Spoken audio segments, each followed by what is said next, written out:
Halo Mas Nur, apa kabar? Alhamdulillah, terima kasih Mas Nay. Mas Nur, ini Ya. kita lagi cukup viral nih film Tilik ya. Tilik. Kalau bahasa Jawanya Tilik. Yang cukup banyak dilihat ya, udah terakhir 3 juta lebih ya. Terakhir 5 juta Mas. Oh, 5 juta. Sekarang 5 juta. 5 juta. 5 juta. Saya Nggak terakhir tahu lihat nanti. 3 juta.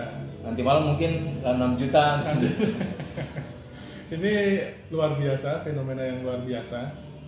Dan kita kali ini akan membahas Tilik, Mas Nur ya. Ya. Ini kita dari sisi sebagai penikmat film, Nah. gitu ya Mas Nur ya. Ini Mas Nur Jabir dan saya Ray Wilvina, kita akan melihat Tilik dari sudut pandang penonton, Mas Nur ya. Ya. Nah, ini kita bukan pakar, pakar itu pandai membuat sukar gitu. Penikmat aja, Ya. penikmat. Tadi pagi Prof. Ariel Herianto itu men-tweet ya di Twitter bilang ini Tilik bisa jadi bahan diskusi yang berbobot nih. Nah, kita ini ingin mengutip Prof. Ariel Herianto juga. Beliau salah satu pakar media, pakar film saat ini ya. Kata Prof. Ariel, film itu bukan hanya media hiburan, tapi juga menunjukkan nilai yang berlaku di masyarakat. Nah, ini yang menarik ini. Ya. Dari Tilik kita akan coba melihat sebenarnya ada nilai-nilai apa nih yang ingin dibawakan oleh film itu. Kita akan coba melihat secara kritis gitu ya. Karena kita ini namanya juga penonton ya, kita boleh mempertanyakan apa aja ya. Mohon maaf kepada para kru, itu kita sebagai penonton ya, ini feedback kita gitu. Ini permohonan maaf kita, disclaimer kita sebenarnya. Kalau nanti ada yang kurang berkenan gitu. Tapi kita niatnya positif untuk kita sebagai penonton itu jangan hanya menerima ini sebagai hiburan, tapi kita coba melihatnya secara kritis gitu. Oke Mas Nur, kebanyakan saya yang ngomong ini. Siap. Ada Bu Tejo, ada Mbak Dian, ada Yuning, ada Gotrek. Ya nanti kita akan coba lihat gimana nilai-nilai yang berkembang di film itu. Mas Nur, Ya. saya ingin melihat pertama terkait 90% pemainnya atau bahkan mungkin 98% ya di film ini, kecuali sopir truk itu perempuan. Dan Pak Polisi. Dan Pak Polisi, oh ya Pak Polisi yang digodain ibu-ibu itu. Apa yang ingin disampaikan atau kira-kira apa yang bisa kita tangkap dari kenapa dominan sekali perempuannya di film ini? Sebelum itu mungkin saya mau masuk tentang film pendek ya. Oke. Film pendek ini satu genre film yang saya salah satu termasuk peminat Mas. Jadi saya termasuk salah satu orang yang sering mengoleksi film-film pendek. Ya. Salah satu yang paling saat ini sampai sekarang menurut saya belum ada yang mengalahkan itu Danny Boy. Ada film pendek Danny Boy itu kira-kira cuma 7-10 menit. Itu Danny Boy yang menjelaskan tentang masyarakat tanpa kepala. Itu pesannya luar biasa itu ya? Pesan luar biasa dan itu sudah berkali-kali kita bedah dan sampai sekarang kalau lihat itu masih ada saja sesuatu yang baru yang kita buat. Nah, film pendek ini satu sisi memang mudah dibuat ya, karena tidak seperti film layar lebar ya yang punya waktu cukup panjang, kemudian dana pasti besar, serius. Film pendek ini relatif sesuka kita. Nama juga film pendek itu maksimal 40 menit Mas. Maksimal. Jadi kategori film pendek itu maksimal 40 menit. Jadi 1 menit sampai 40 menit. Jadi ada film pendek juga 1 menit aja. Kayak iklan. Kalau Tilik ini sekitar 30-an ya? 30 menit. Nah, jadi memang salah satu kekayaan film pendek ini adalah mengemas sesuatu yang orang biasanya diajak untuk mikir. Film pendek itu tujuannya memang kita diajak untuk mikir. Jadi melibatkan penonton untuk aktif ya? Iya, makanya saya sebenarnya koleksi film itu saya terus terang saja lebih banyak ke ini karena genre saya kan film pendeknya film pendek yang bersifat filosofi. Film luar ya? Film luar itu hampir tidak masuk di benak saya tentang film seperti itu gitu. Tapi setelah saya nonton, wah ini menarik. Pokoknya sebelum itu saya ucapkan selamat untuk sutradara dan produser film pendek Tilik ini. Menurut saya tidak mudah meraih penonton 5 juta Mas. Iya. Kan?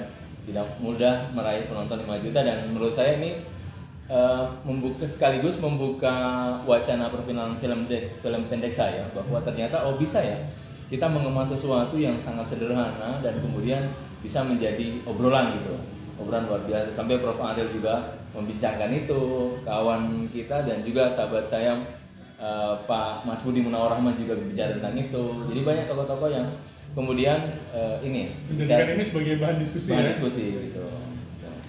Nah, tadi kemudian kalau ditanya apa sih yang ingin digambarkan? Pertama begini, tilik itu bahasa Jawanya tilik ya. Tilik. Bahasa Jawanya tilik itu menjenguk. Ya, jenguk itu menurut saya bukan cuma khas Jawa ya. Saya orang Makassar dan melihat ini kan dari awal sampai akhir itu Jawa kabeh. Iya. Jawa. Saya Jawa Mas Nur. Iya. Bahasanya semua Jawa, ada teks English kan. Ada subtitle ya. Tapi tilik dengan sangat pede menggunakan dialog lokal ya. Lokal, dan menurut saya ini saya beruntung pernah tinggal di Jawa, Mas. Nah, jadi agak sedikit paham lah. Karena film ini dari awal sampai akhir itu Jawa, dan saya mengerti tentang dialek-dialek yang ini kan khas yang ada gitu, dan ya cukup menghibur. Jadi dan menurut saya budaya tilik ini hampir di beberapa tempat itu ada, Mas. Di tempat daerah saya kalau kita bicara konteks budaya tilik itu ada. Jadi dulu ada keluarga kami juga, dia tokoh masyarakat itu, beliau sakit, itu benar yang seperti benar-benar kayak di tilik gitu. Yang ada beberapa kendaraan sampai truk atau mobil yang pick up gitu, orang di situ dari kampung ke kota untuk jenguk itu, ya seperti gambaran itu. Artinya sebenarnya budaya tilik ini khas Nusantara, kalau saya khas Nusantara, gitu. Dan menurut saya itu kekayaan, salah satu kekayaan film ini dan menggambarkan situasi yang deso, gitu kan. Kemudian dimasukkan, dikemas menjadi sesuatu yang menarik. Menurut saya itu tidak mudah. Dan menurut saya itulah kenapa dia bisa meraih 5 juta penonton itu. Menurut saya karena dia punya konteks budaya sih. Konteks budaya. Jadi kalau orang nyebut saat ini relate gitu ya. Nyambung banget dengan kondisi kekinian gitu ya. Gitu. Tapi yang menggelitik saya bahkan sampai saat ini Mas Nur adalah para perempuan di dalam truk itu semuanya menggunakan kerudung gitu ya. Iya. Nah, ini saya tidak tahu kenapa ini ya produser atau ini memotret itu ya. Saya tidak tahu apa alasannya, tapi begini mungkin kalau saya menyinggung itu, saya termasuk bagian dari Butejo. Kayak gitu. Sebenarnya film ini mengajarkan bahwa ini sebenarnya keseharian loh. Jadi kalau kita lihat dialog ya, di semua hampir dialog terjadi di truk gitu, semua itu kan dialog keseharian, mulai dari diangkat medsos dan seterusnya, itu dialog keseharian. Dan kalau saya lihat akhirnya tidak ada perbedaan antara desa dan kota dari sisi dialog. Kalau kita nongkrong di kafe kan di kota, toh kita membicarakan seperti Butejo. Kan? Membicarakan kawan-kawan kita juga mengintip Instagramnya dan seterusnya. Itu juga menjadi perbincangan di media televisi, malah ada acara khusus gitu kan, yang khusus memotret para seleb gitu kan, untuk mengangkat keseharian dia. Jadi bagaimana keseharian itu sebenarnya menjadi memang bahan untuk mudah untuk kita perbincangkan kan? Dia menjadi sesuatu, jadi bagian yang kita perbincangkan gitu.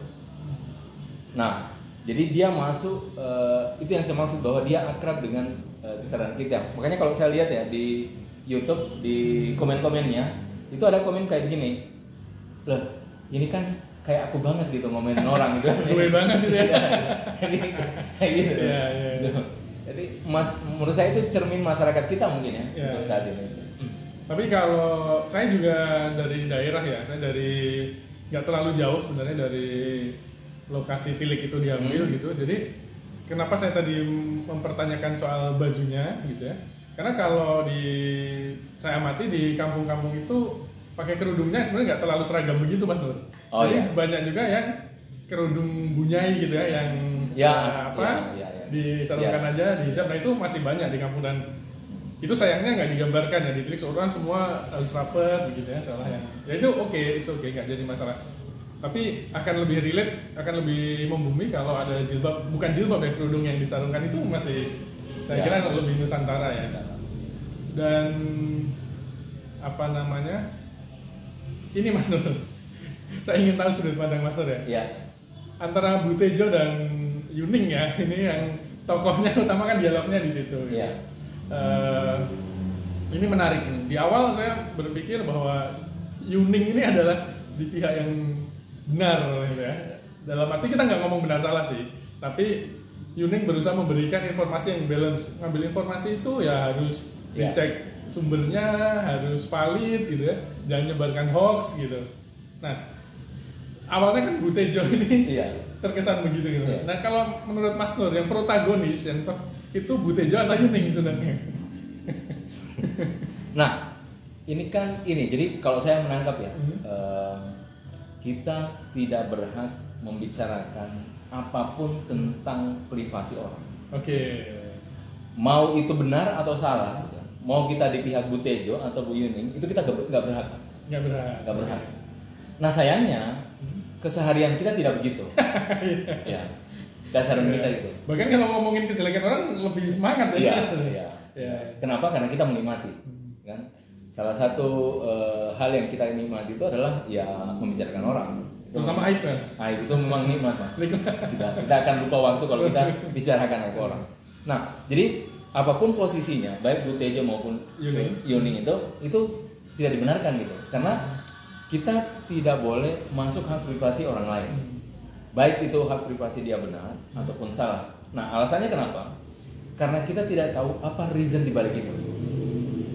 Kita hanya menangkap permukaan-permukaan aja. Kayak ini kan kita tidak tahu kenapa Mbak Dian memilih itu ya, Pak Lurah. Mantan suami. Iya, kan kita nggak tahu kan kenapa, karena ya kisah berakhir gitu. Oke. Menarik Mas Nur. Mas Nur bilang bahwa kita hanya menilai sesuatu dari permukaan-permukaan yang tampak ya, yang di balik itu nggak tahu. Nah, kita akan hidup di era media sosial, Mas Nur. Era media sosial di mana setiap orang itu begitu berhasrat gitu untuk memposting yang dia sedang lakukan. Misal saya sedang minum es jeruk gitu ya. Nah, ini pengen saya pamerkan kayak ini kan hasrat juga, Mas. Tapi saya nggak pernah pasang di Instastory nggak sih. Tapi pesannya gini, Mas. Seandainya saya misal punya teman Facebook 5.000 taruhlah. Nah, ketika saya berdiri di hadapan 5.000 orang itu secara real, pasti saya akan hati-hati ketika ngomong. Ini kalau di dunia nyata ya. Tapi di dunia maya, orang nggak peduli. Saya pengen ngomong apa, ngomong aja gitu, tanpa perlu disaring.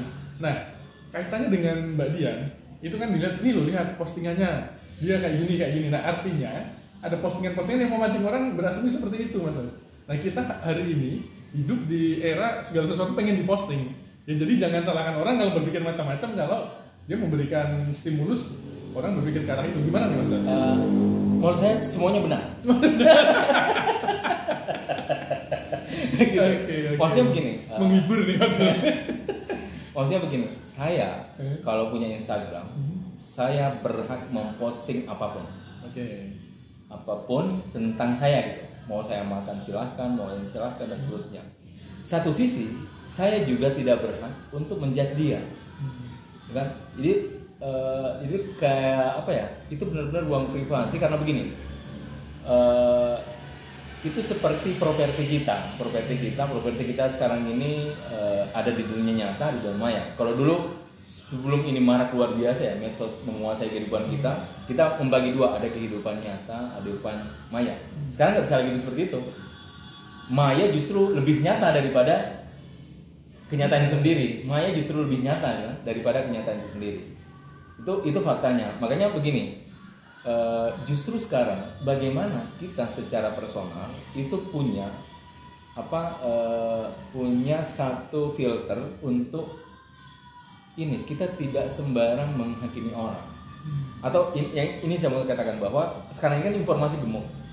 Jadi keahlian sekarang ini adalah bagaimana kita justru tahu apa yang mau kita konsumsi dari informasi ini. Kita tidak boleh mengkonsumsi semuanya gitu.